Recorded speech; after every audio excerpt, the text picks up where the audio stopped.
Hello, and welcome to the Geopolitics Explained podcast. On Monday, we saw the great news that the living hostages that were remaining in Gaza had been released and reunited with their families. This, of course, has to be celebrated, and this marked the beginning of the recent 20-point Gaza Plan that we've seen.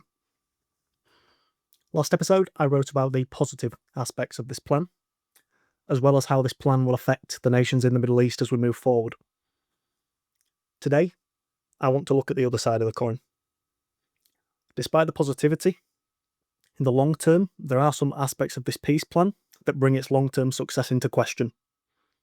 So today, I'm going to explore what these aspects are and how they will affect Israel, Gaza, and other geopolitical actors in the Middle East. To begin, there are some potential issues that need to be carefully managed as a part of this plan, specifically involving Israel, Gaza, and the West Bank. What issues could we see emerge here? First of all, we have the fact that Donald Trump himself will be chairing a transitional government. This will naturally be viewed as a stepping stone towards a more permanent solution of governance in Gaza, but the specifics of this are quite complex. First of all, given Trump's crowded political agenda and his personal priorities, a lot of delegation will likely have to occur here. This will likely be placed on the rest of the transitional government. Another issue revolving around Trump himself chairing this transitional government is that Hamas has rejected this idea, insisting on Palestinian control and rejecting foreign oversight.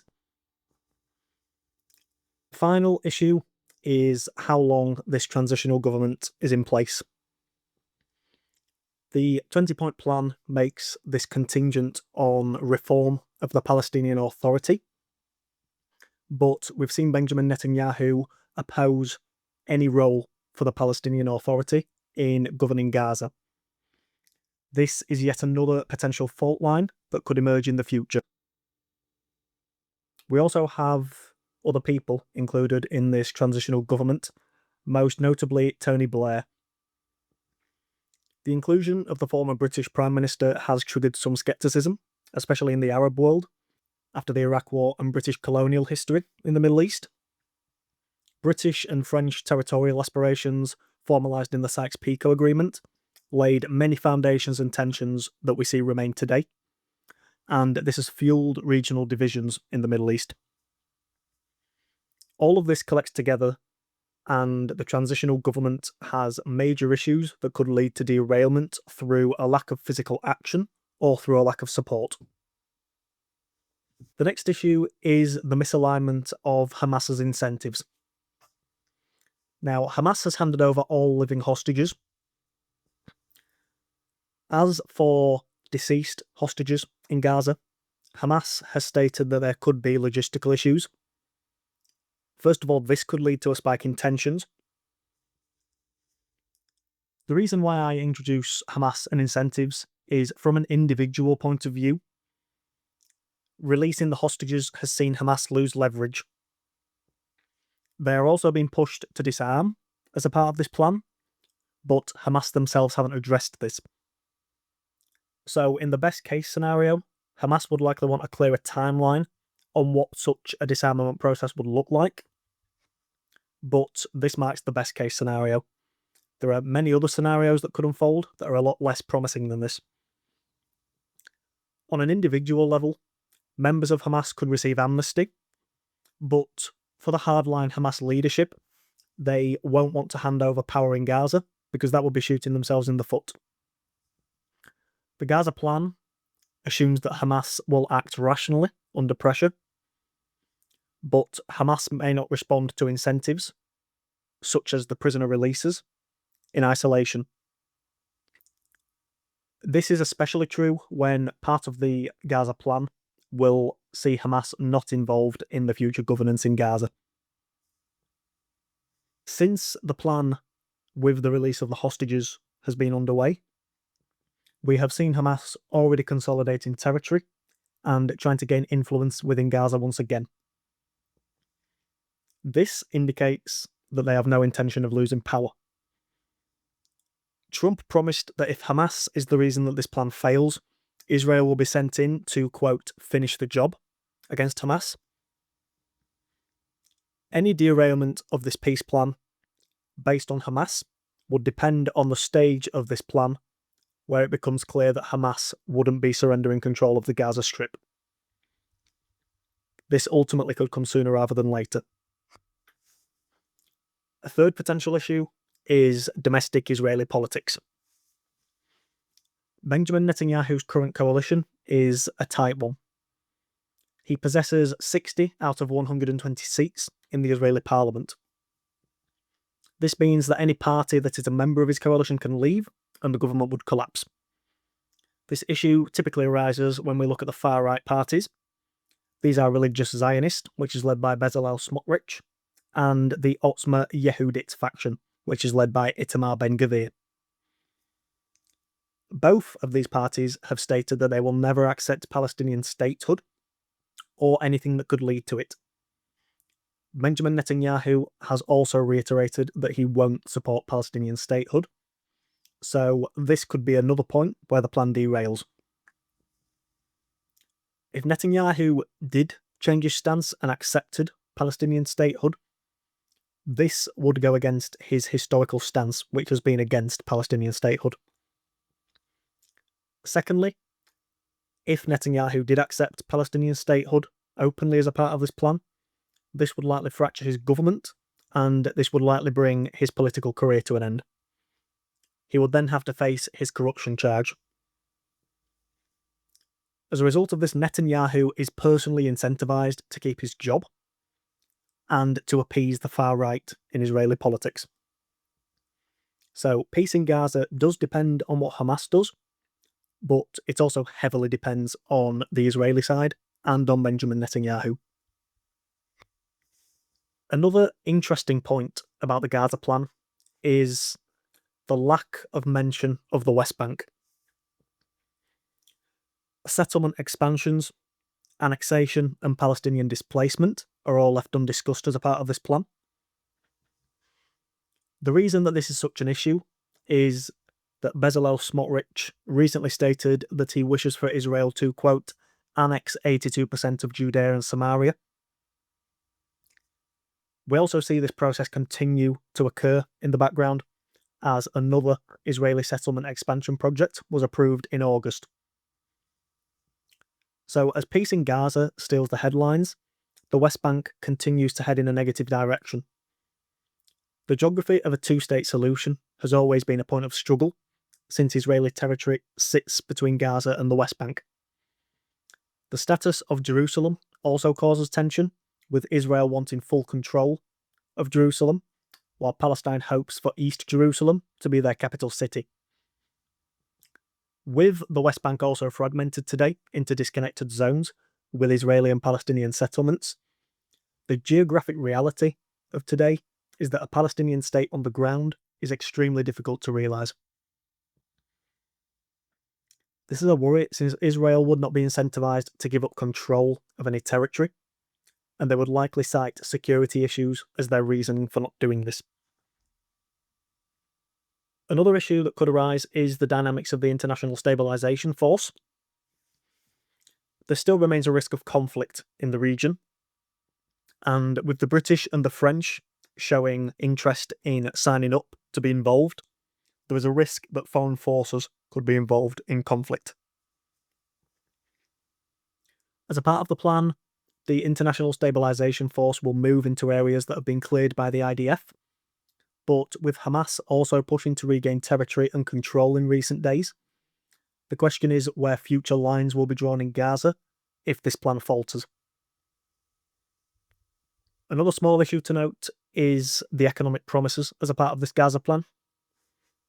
Previous economic promises have been made for reconstruction in Gaza, most notably as a part of the Oslo Accords and after the 2014 Gaza war, but these plans have seen little delivered in reality. Infrastructure rebuilding requires a lot more than just promises. It needs stability, especially stable politics. As a part of this plan, If it is successful, this could come eventually, but while a transitional government sits in Gaza, stable politics isn't likely. The final issue I want to note is the past pursuit of peace. We've seen Camp David and Oslo, among others, that are past deals that have seemed promising at the time, but have eventually given way to mistrust and eventual violence. What is notable here is that the 20-point plan includes a point to address this mistrust and to change the narratives that naturally pit Israel and Palestine against one another. However, this is a generational issue. This isn't an easy overnight fix. Palestinian and Israeli narratives are naturally passed down from generation to generation, and until this shifts with long-term strategies, the environment of mistrust will remain. Every time a peace attempt fails, it becomes harder and harder to believe that one will ever actually occur. So if this plan is to be derailed from within Israel or Gaza, there are ways that both sides could unravel this process. The important consideration is the timing. Which side would be incentivized to reject this peace deal first? Well, with Palestinian statehood occurring far down the line as a part of this plan, the likely expectation is that Hamas's disarmament would be the first spanner that will be thrown into this plan. But even if the key players manage to uphold this plan, this doesn't exist in isolation in the Middle East. The region remains a geopolitical chessboard, with many nations seeking to gain influence and power. So, what other nations are involved here, and what issues could we see emerge as a result? The Gaza 20-point peace plan has seen large cooperation from a number of Middle Eastern states, including Qatar, Egypt, and Turkey. But if we consider these states individually, they too have their own goals and incentives, and they will push to pursue these to reshape the future of the Middle East. How could individual pursuits of nations in the Middle East affect the peace pursuit in Gaza? Firstly, we have regional players in the Middle East that have conflicting goals. Saudi Arabia has stated that joining the Abraham Accords is dependent on a Palestinian state, which is still a long way down the road. Israel is also against a Palestinian state. Here we have a point that clashes. Turkey also wants to gain influence in Syria to assert regional control and to limit the Kurdish population, while Israel also wants to influence Syria's future, with them paying the salaries of close to 3,000 Druze fighters in southern Syria. Again, this is another potential region where a clash could occur. We also have Qatar wishing not to be directly involved in the Israel-Hamas conflict again, and they have pursued a defence pact with the United States as a result of this. Qatar has also been pressuring Hamas to accept this peace deal or to risk complete isolation. We also see Iran hindered by the UN snapback mechanism and renewed sanctions, which could see Iran pushed to expand its nuclear industry. This is an existential issue for the Israelis. We also have an internal clash in Lebanon between Hezbollah and the Lebanese armed forces. We could also see further Hezbollah-Israeli cross-border clashes, as Hezbollah rejects disarmament. To sum this up, regional players in the Middle East have conflicting goals, and this could spark future conflict outside of Gaza. Other issues in the wider Middle East include Iran and the tools that they have to disrupt. Over the last few years, Iran has seen its power wane dramatically. They have issues to contend with at home, such as energy and water shortages. But if the country could incite some chaos into this peace deal, they would take it. This could occur through the Houthi rebels, through Hezbollah, or through instability in the West Bank. The final issue that I want to discuss is Trump's role in this plan and US domestic politics. Trump is cracking down on his enemies at home, as we've seen with the recent military general meeting at Quantico to gauge loyalty, and the US government shutdown. If domestic turmoil intensifies, foreign policy will naturally waver. Just as Trump has now once again got to pay more attention to China with the recent limits on exports of rare earths and Trump's response to raise tariffs on China to 100%, Trump's attention is once again diverted. Now, I'm aware that this could be said for any issue, that any issue that emerges could distract Trump from other challenges that he faces. But the important point is that Trump, as leader of the transitional government in Gaza, is playing a key role. As a result, there is a lot resting on Trump and on his volatile personality. Like all geopolitical issues, especially in the Middle East, this, of course, isn't simple. The plan is optimistic, and as I stated last episode, the plan should already be celebrated because it has seen the release of hostages. But in considering all potential scenarios, there are many points in this plan where the entire plan could be derailed. There are many bumps left on the road ahead, and each of these bumps could lead to the peace pursuit being forced off-road. Still today, we celebrate the release of the hostages who were reunited with their families once again. It's impossible to imagine what the last 2 years have been like for them, and though much remains up in the air in the Middle East, today reminds us why peace is worth pursuing and why it will still be worth pursuing tomorrow. That's all for today. If you enjoyed this episode, why not leave a review on the podcast platform of your choice? I've been Dylan, and I'll talk to you next time.